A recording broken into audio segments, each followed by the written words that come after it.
Hello అండి అందరికీ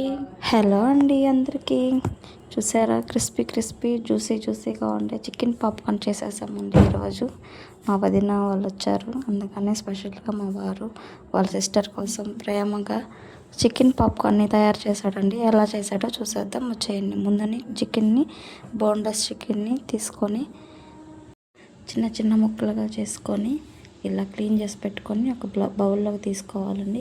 బౌల్లోకి తీసుకున్నప్పుడు మేము వచ్చి 300 గ్రామ్స్ తీసుకున్నాము బోన్లెస్ చికెన్ని. చూడండి, మా వారు వింగ్స్ ఇష్టం అని చెప్పి ఒక వింగ్ తెచ్చుకున్నాడు.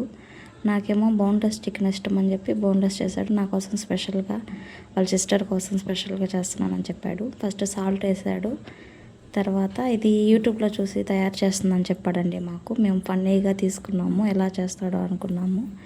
చాలా టేస్టీగా వచ్చిందండి. ఫస్ట్ వచ్చి చికెన్ మసాలా తీసుకున్నారు, తర్వాత వచ్చి గరం మసాలా తీసుకున్నాడు. గరం మసాలా, నెక్స్ట్ పెప్పర్ని, బ్లాక్ పెప్పర్ని మేము మిక్సీకి పౌడర్ చేసి పెట్టుకున్నానండి. దాన్ని ఒక 2 టేబుల్ స్పూన్ తీసుకున్నారు. తర్వాత వచ్చి కారం అండ్ పసుపు తీసుకోలేదండి. తర్వాత ఇవన్నీ కలిపాడు. మా వారికి వంట చేయడం రాదు కాబట్టి కరెక్ట్గా వేయలేకపోయాడండి. కొంచెం సాల్ట్ తక్కువైంది, కానీ చాలా బాగున్నాయి. ఇవన్నీ వేసి పౌడర్స్ అన్నీ వేసి మిక్స్ చేశాడండి. ఆయిల్ కానీ, ఎటువంటి మసాలాలు కానీ, అల్లం వెల్లుల్లి పేస్ట్ కానీ ఏమి వేయలేదు. ఇవన్నీ బాగా మిక్స్ చేశాడు. మిక్స్ చేసి కొంచెంసేపు నానబెట్టి ఫ్రిడ్జ్లో పెట్టుకున్నామండి. ఒక 1/2 అవర్ పెట్టుకున్నాము. మనము ఇది జ్యూసీగా క్రిస్పీగా రావాలంటే సాల్ట్ వాటర్లో 1 అవర్ నానబెట్టుకోవాలండి. చికెన్ని క్లీన్ చేసుకొని మనం ఇదనే కాదు, చికెన్ కూడా చాలా బాగా వస్తుంది. మనం కర్రీ చేసుకుంటాం కదా, చికెన్ కర్రీలో అయినా సాల్ట్ వాటర్లో కల్లుప్పు కానీ వేసి ఒక 1 అవర్ని చికెన్ మునిగేటట్టు, వాటర్ పైకి తేలేటట్టు ఉండాలండి. చాలా బాగుంటుంది. మా చికెన్ టేస్ట్ రావాలంటే అదే. ఇప్పుడు వచ్చి తర్వాత ఫ్రిడ్జ్లోంచి తీసేసి మైదా ఒక 4 tablespoon, cornflour 3 tablespoon. మైదా ఎక్కువ తీసుకున్నారు, కార్న్ఫ్లవర్ తక్కువ తీసుకున్నారు. ఇలా వీటిలలో కూడా మనం చికెన్లో ఏమేసామో మసాలాలు అవన్నీ వీటిలో కూడా వేయాలండి. గరం మసాలా, చికెన్ మసాలా అండ్ కారం, బ్లాక్ పెప్పర్ పౌడర్ ఇవన్నీ వేసుకున్నామండి. వేసుకొని వీటిని పౌడర్లో బాగా మిక్స్ చేశారు. మిక్స్ చేసిన తర్వాత మళ్ళీ మా వారికి వంట రాదు కాబట్టి కరెక్ట్గా వేయకుండా కొంచెంగా, కరెక్ట్ క్వాంటిటీ తెలియలేదు మా వారికి. ఎందుకని మా వారు ఎలా చేస్తానని చెప్పి వీడియో తీశానండి. నెక్స్ట్ టైం నేను ట్రై చేస్తాను. నేను ట్రై చేసేది కూడా మీకు వీడియో పోస్ట్ చేస్తానండి. ఇప్పుడు చూడండి, ఈ పౌడర్లో ఇవన్నీ కలిపి మిక్స్ చేశాడు. మిక్స్ చేసి ఒక బౌల్లో ఐస్ వాటర్ తీసుకున్నారండి. మనం ఫ్రిడ్జ్లో పెట్టుకున్న చికెన్ని మ్యాగ్నేట్ చేసాం కదా, అవన్నీ తీసుకొని ఇలాగ పౌడర్లో ముంచి పక్కన పెట్టుకున్నాడు. ఆ పౌడర్లో ముంచి పక్కన పెట్టుకునింది వాటర్లో డిప్ చేసి మళ్ళీ పక్కన పెట్టుకొని మళ్ళీ పౌడర్లో మిక్స్ చేస్తారండి. ఇలా ఎందుకు చేస్తున్నారని అడిగాను. దానికి పౌడర్ ఉంది కదా, అది పట్టుకుంటుందంట బాగా. మనం కడాయిలో వేసినప్పుడు కూడా విడివిడిగా రాకుండా పౌడర్కి, మసాలా దానికి కరెక్ట్గా పట్టుకుంటుంది. ఇప్పుడు ఆ పౌడర్ వదలకుండా ఉండాలంటే మా కాడ బ్లౌజెస్ లేవండి.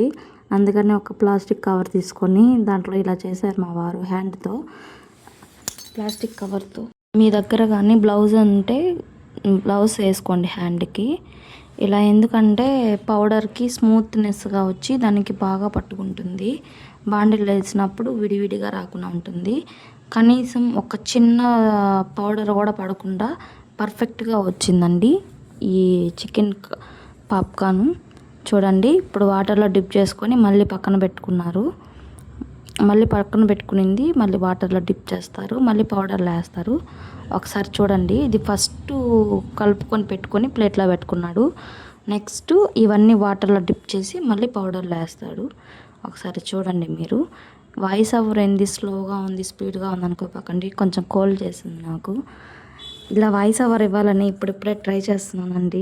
నా వాయిస్ ఓవర్ కానీ నాకు కొంచెం ఫాలో చేసి సబ్స్క్రైబ్ చేయండి. ఏమైనా ఫాలో అయిపోతే మిస్టేక్స్ ఉంటే కామెంట్లో మాకు తెలియజేయండి. నా వాయిస్ క్లారిటీగా ఉందా, లేకపోతే ఏమైనా ఎలా ఉంది కొంచెం మాకు కామెంట్ రూపంలో చెప్పండి. ఎలా ఉందో చూడండి. ఇప్పుడు జల్లిగంట తీసుకొని ఆ పౌడర్ అంతా ఎక్స్ట్రా అది ఉంటుంది కదండి, అవంతా రాలిపోతుంది ఇలా చేస్తే. ఇలా తట్టి చేశాడు. ఇది ఇప్పుడు వాటర్లో ముంచుతున్నాడు. వాటర్లో ముంచి మళ్ళీ పక్కన పెట్టుకున్నారు. చూడండి ప్రాసెస్ అంతా మీకు అర్థమైందా? అర్థం కాకపోతే సారీ అండి. మళ్ళీ నెక్స్ట్ టైం నేను క్లారిటీగా చేసి చూపిస్తాను. ఏదో చేశారని వీడియో తీసి చేస్తున్నానండి. ఇప్పుడు ఆయిల్ని బాండిల్ పెట్టి ఆయిల్ని హీట్ చేసి పెట్టాను. తర్వాత పాప్కార్న్ని చిన్న చిన్న పాప్కార్న్ని విడివిడిగా వేసుకున్నారు. విడివిడిగా మీడియం ఫ్లేమ్లో పెట్టుకుంటే బాగా లోపలిది క్రంచీగా వేగుతుందండి. చూడండి ఎలా చేశాడు. మేము టైం పెట్టుకొని టైమర్ ప్రకారం వేయించాడండి. 6 minutes పెట్టాడండి. బాగా క్రిస్పీగా బాగుంది, జ్యూసీగా. లాస్ట్కి ఇలా సాసుల్లో ముంచుకొని తినేసారండి.